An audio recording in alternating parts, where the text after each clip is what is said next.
Hello, this is Danny from CG Dreams, and today we're going to have a brief look at the hair system in Cinema 4D for using geometry. What we're going to be doing is we're going to be using the hair system to use pre-made hair strands made out of geometry and then style that. This is a really cool feature, and I'm going to take you through the basic fundamentals that you need to know in order to be able to groom a geometry styled hair. Now, I will say from the outset that this particular video can only work for Cinema 4D Studio. This is because the hair tools are only found in the studio version of Cinema 4D. Now, as I've already said, I'm going to try to get this done relatively quick, so I'm not going to go for the full thing as if it's a project of my own, but I'm going to try to get you through the principles of what you need to know. So what I'm going to do is I'm going to go to the content browser and I'm just going to search for heads, so we've got something to work off.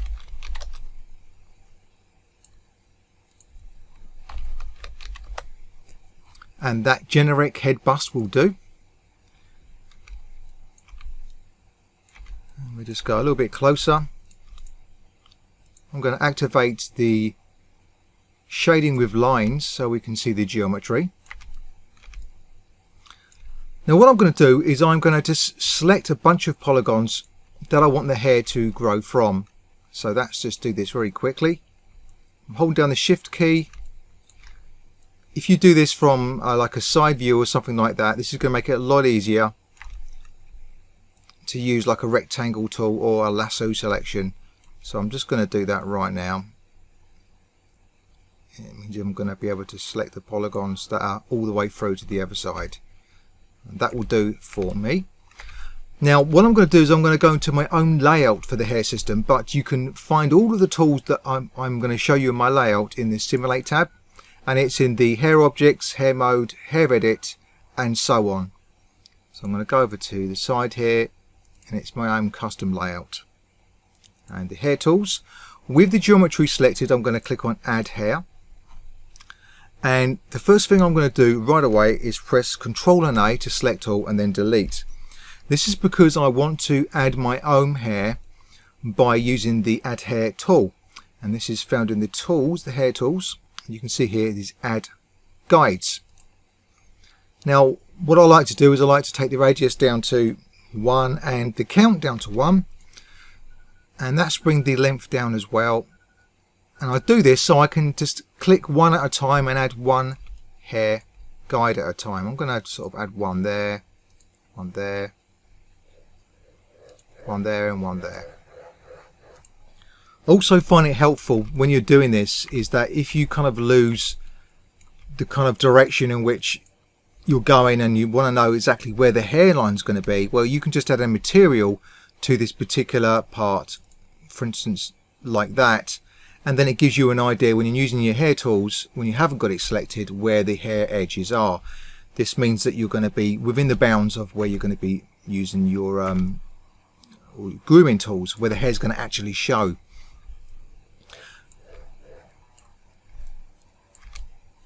So I've only got a few guides there at the moment. I want to make sure that the length is a little bit shorter than this, so we're going to go with something like that.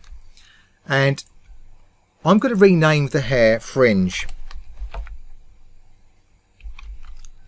So this is going to be obviously for the fringe, and I recommend that you make a different hair part for different hair objects. This gives you much more control, and it means that you're going to be able to work with it much easier when you do that, especially if you're going to be using the hair system to generate hair.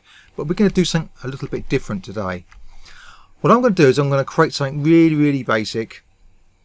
I'm going to just select a cube, and let's just give it a realistic size.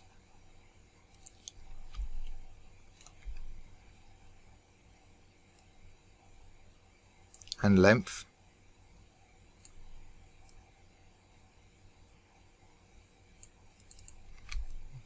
I think we can go for that. I'm going to make it quite small, and that's give it some segments as well.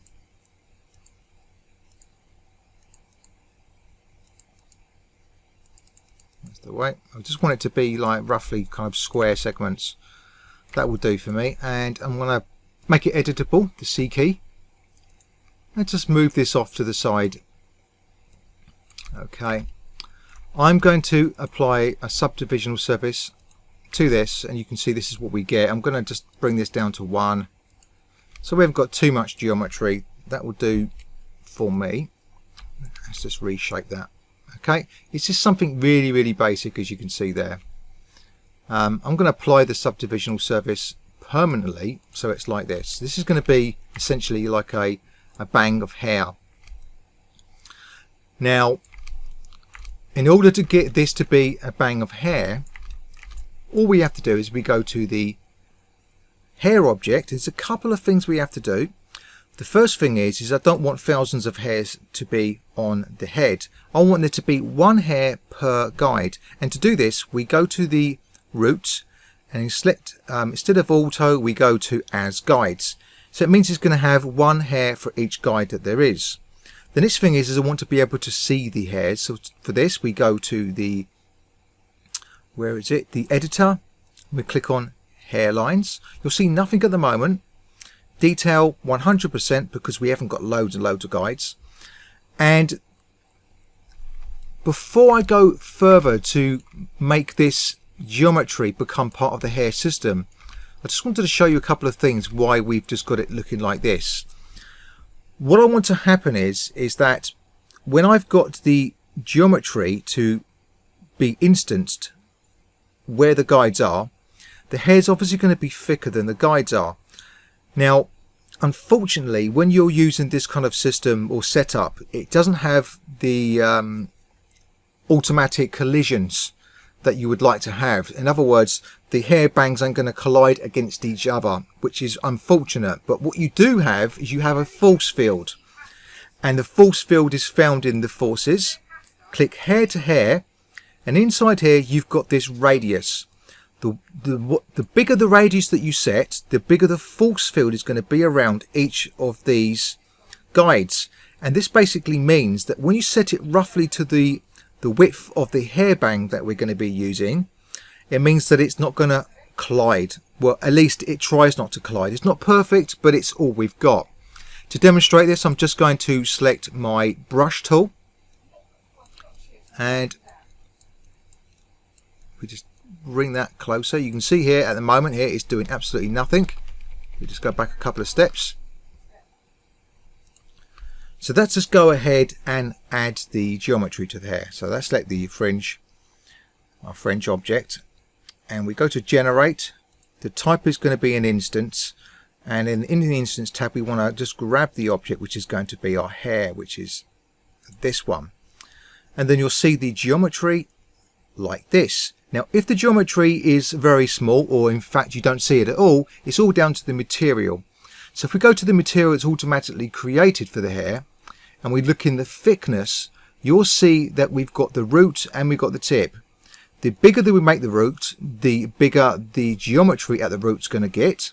The bigger we make the tip, the same happens. What we can also do is we can use this curve to create a bit more form and shape.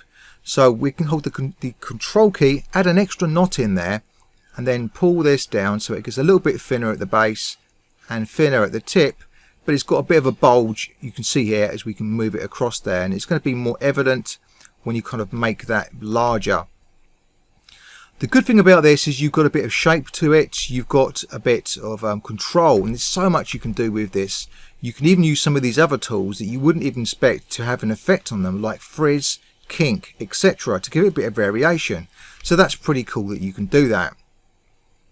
I'm going to keep things really simple for us, so I'm going to just keep it like that.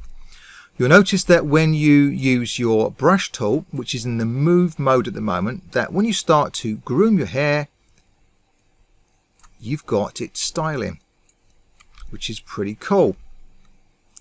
And that's just start to style this. You can see by doing this that it's evidence that you're better off to do a few at a time, so you're going to get ultimate control over the styling. You can see I'm really having an easy time with this. I can really style this with ease. And that's pretty cool. That will do me for the moment. Now when you go and select the brush tool and you activate collisions, the collision radius will stop it from intersecting into the geometry. You can see it just sort of bouncing back, and that's a little bit too heavy, so we'll just take that down a little bit. There we go. Now when you go back into the hair object, you can see here within the roots you've got this offset. If you do it to a negative value, you can see here that it kind of protrudes a little bit into the geometry. So that's quite nice to be able to do that. You can use a smaller value like 0.5, 0.4, and it just gives you that little bit of control just to push it a little bit into the geometry. But that's entirely up to you. I'm just going to leave it like that for the moment. Now it's nice to be able to use all of the grooming tools. Just a couple of things to mention here, that if you go into the modes, you've got tips, guides. I like to work between tips and guides. The tips kind of get it generally where I want, but when I take it to the guides mode, I get a little bit more control throughout the whole volume from the bottom to the top, and this is a little bit more handy in this particular case. Now also, which is quite good to keep in mind, is you can use your live selection and just select just one guide, and then when you're going to use your grooming tools, you can have selected only turned on, and it means it doesn't matter how much you go across other guides, it will ignore them and allow you to manipulate just that one, so you can get a little bit more shape to individual pieces of geometry. You can obviously see the merit in the way that this works, and it's pretty good that you can do this. Also keep in mind that there's nothing to stop you from going back in there and selecting the add hair guides, just clicking on there and it will keep on adding them.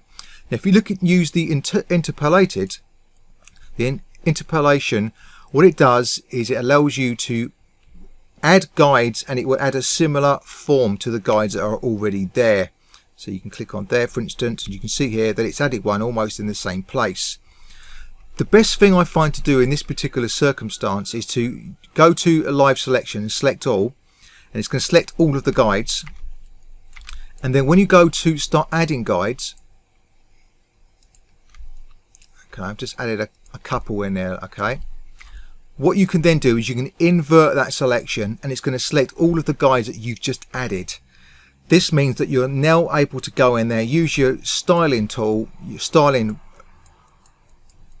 and grooming, and you're able to go in there and just pull out those guides that you've just added, and it allows you to kind of really refine it much more better, as you can see like that. You can also obviously use selection sets as well.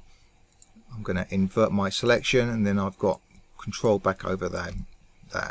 So you can kind of see where I'm going with this. It's pretty interesting what you can do with this, and yeah. Now another thing that you'll find quite interesting is the fact that this is live.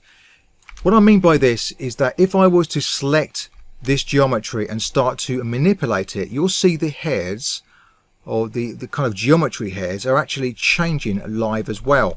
And just to really illustrate this, let's just move this a little bit closer to where the hair is so we can see this. I'm going to select all of the geometry, and I'm going to scale this so the hair becomes more flat, more like hair cards that you would expect it to be. So it's quite handy to be able to do that. I'm sure you agree. Now that I've done this, and this is going to be my fringe, this is a couple other things I want to do. Go back into the hair object, and where you've got generate, you want to make sure that you turn off the render hairs. We don't need that to be on there. And that's all I'm going to need to do for this. Next thing is I'm going to convert this to real geometry. That is basically, it's already geometry already, but we want to make it so it's geometry that's not controlled anymore by the hair system. So what I'm going to do is I'm going to select this and make it editable, the C key. And now you can see it's just geometry. I'm going to just hide the original for the minute. Okay, It's just geometry, but the problem we now have is that it's all basically just one piece. So in order to get around that problem, we go to the mesh, we go to conversion and click on polygon groups to objects. When you do that, it's going to separate all of your individual hair strands, and it's going to give you the opportunity now to go in there and do some tweaking. You can use, for instance, any of these deformers. You could use the sculpting tools at this point, and you can really get the style exactly the way you want it. Another thing you may want to do as well is maybe use the axis center.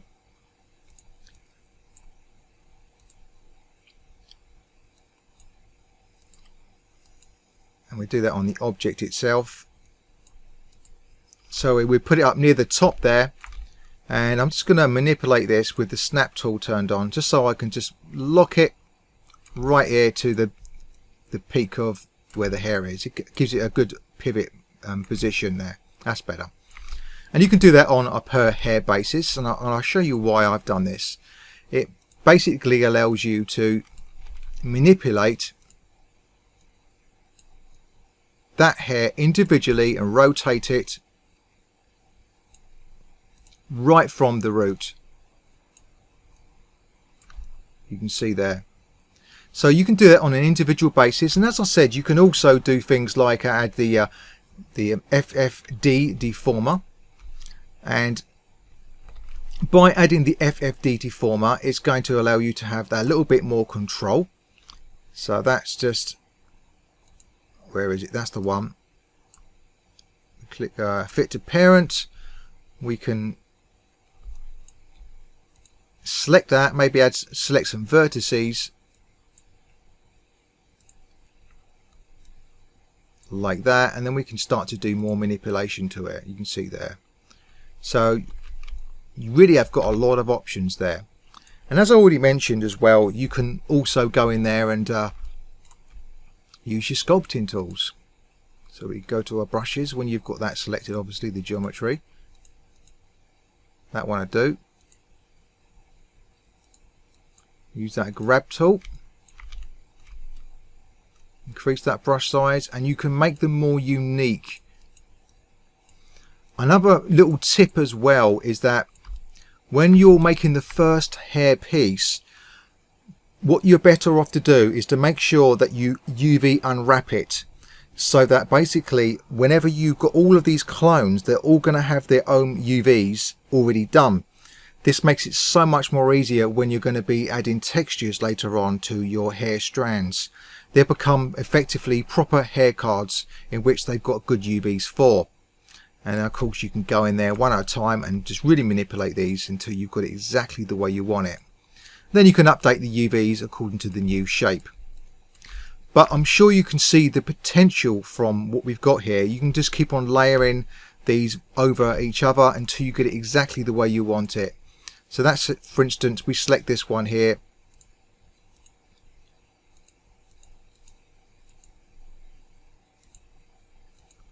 That's the one I want.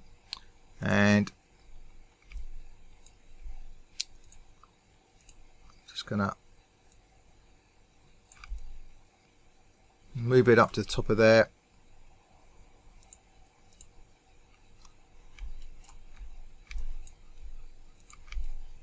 That's more like it. I should have been in the right mode when I did that. That's it. And then we can just do a little bit more manipulation. And there we go. A bit more going for the contour of the hair. And that's really it. I mean, you can imagine what you're able to do with this. You can go in there and say, well, that kind of deals with that area, and then you can go in there and maybe just nick one of these. Say for instance this one here. Hold down the control key and drag it outside, and we can call this sides as an example there. And then we can use this for another hair object. So that's, for instance, go back into the generic head, do exactly the same thing as before.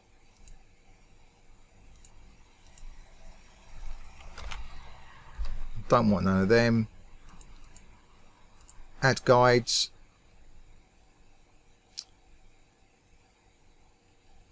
Yeah, we'll just add 3 there for the minute. Okay, I'm going through exactly the same process as I did before. The hair needs to be set to as guides. You can even copy the original one before you kind of converted it over, so you could use exactly the same hair object that you've already been manipulating, so you don't really have to do this from scratch every time. You can go ahead and just copy it before that you basically bake it down using the make editable, and you can just basically update the guides for the new guides that you've got on there. It's the same haircut basically, but if you want to just kind of see how you can do that and use multiple hair objects, look to my other videos that are dealing with just the hair settings and everything about the hair module itself. So we've got that down. I'm just going to quickly make that a little bit shorter. This time I'm going to select a different hair object. This one's going to be called the sides.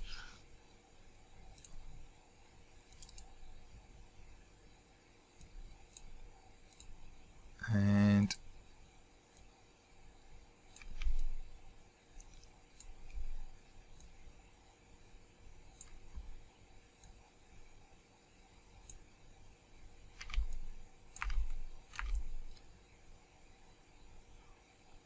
I'm sure you can see the potential for this.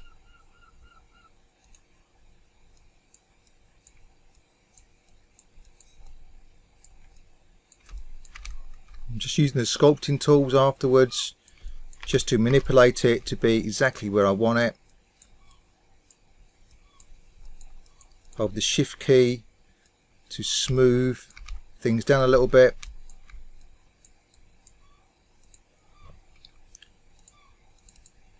Let's just do that on that as well.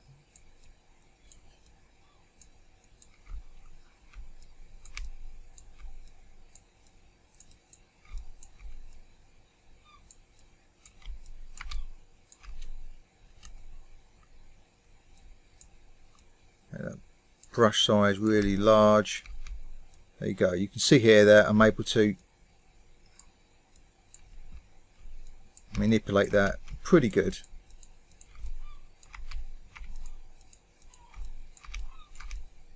Of course there are only a few strands there of hair, but you can certainly keep building it up and up and up and up until you've got it exactly the way you want it.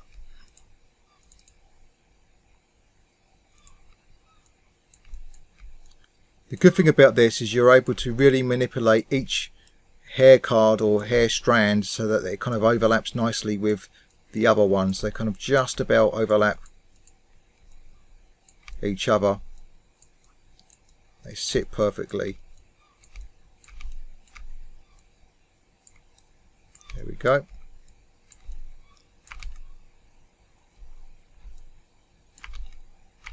I won't go any further with this. I'm sure by now you get the idea of where I'm going with this, and that's really it. You could really have some fun with this and use the hair system to really groom and style your hair geometry before you even go to this stage and use the sculpting tools to really manipulate these strands on an individual basis to give them some unique character.